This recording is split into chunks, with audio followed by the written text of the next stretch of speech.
Hallo zusammen, welcome to another edition of Feedback Sonntag.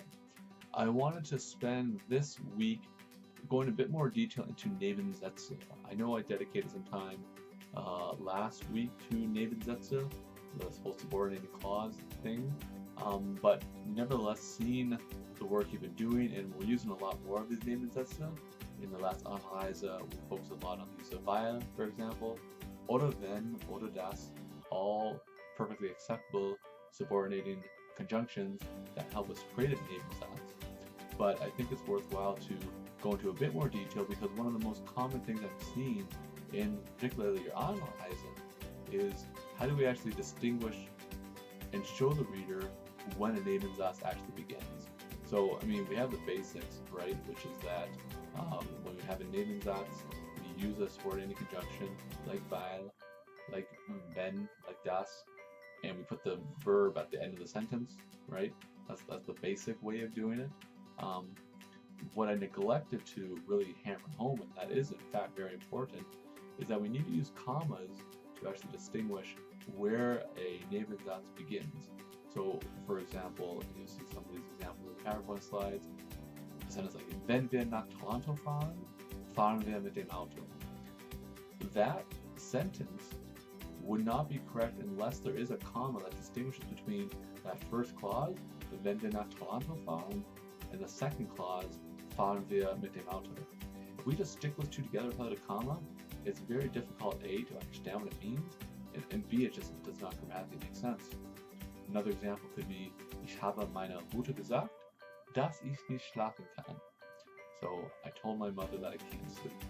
First clause, ich habe meiner Mutter gesagt. Nebensatz, subordinating clause, dass ich nicht schlafen kann. So again, in that case, we need the comma in between those two. And again, the comma is always going to precede that subordinating conjunction, right? That's how you kind of tell. Or in a case where the Nebensatz begins, sentence, like the first example, wenn wir nach Toronto fahren, the comma will immediately follow that first clause, and it will precede the second verb, right? So fundamentally, the way I always find helpful to distinguish between, or to know when I have to put a comma in, A, look for the subordinating conjunction. If you see one, it's going to precede that more often than not. But at the same time too, if you think about what a sentence can contain, a sentence can only really contain a singular verb. Now there are exceptions if you use things like modal verbs, and then you have a modal verb and a verb to infinitive, or if you have an auxiliary verb in the past participle in the past tense. But fundamentally, a sentence in German or a clause in German can only have one verb. If you're writing something in German and you start to see that other verbs are starting to seep into that same sentence and there's no comma in place to kind of punctuate the two, distinguish between the two, there's probably something wrong there. And you have to then look at your sentence closely and think, okay, well, where does that comma go? Where am I going to put the comma to show the reader that, well, here's my first clause with the first verb with the first subject, and here's where it breaks off into a second clause with a second subject and a second verb, and so on and so forth. So another thing that's important then is that when we're using these Nebensätze and subordinated conjunctions and subordinated clauses, that verb will always go to the end of the sentence, right?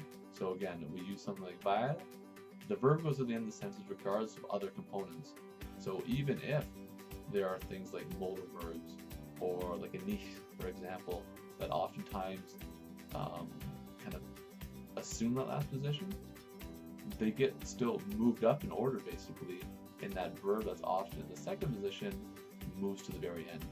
So an example sentence then, isst zu viel Kuchen, weil dicker werden wollte. So he eats too much cake because he wants to become fat. It's a stupid sentence, but that's not the point. The point is that we have a modal verb in that second in the Nebensatz, weil dicker werden wollte.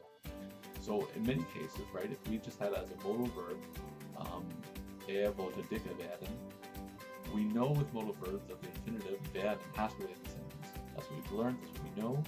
But this is one of the examples of an exception to the rule. The need to put wollte, the verb in the second position, at the very end of the sentence, because we use a subordinated conjunction like weil, that almost supersedes the modal verb grammatical rule. So that modal verb wollte goes to the very, very end of the sentence. So it's almost like a hierarchy of sorts when it comes to what gets the last position in the sentence, but subordinating clauses and those verbs do overtake that.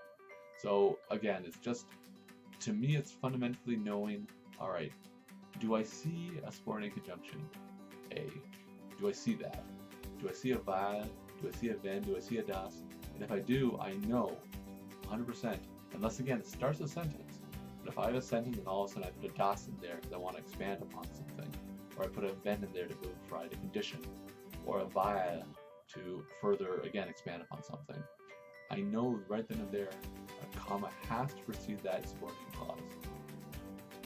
So if again you're looking through a sentence and you're like, well, I just have too many verbs there, start to kind of piece it apart, break it up, and say, okay, well, this is the first part of the sentence, this is the first clause, I'm going to put a comma there, I'm going to start my second clause because I have a new subject, or have another verb showing up there.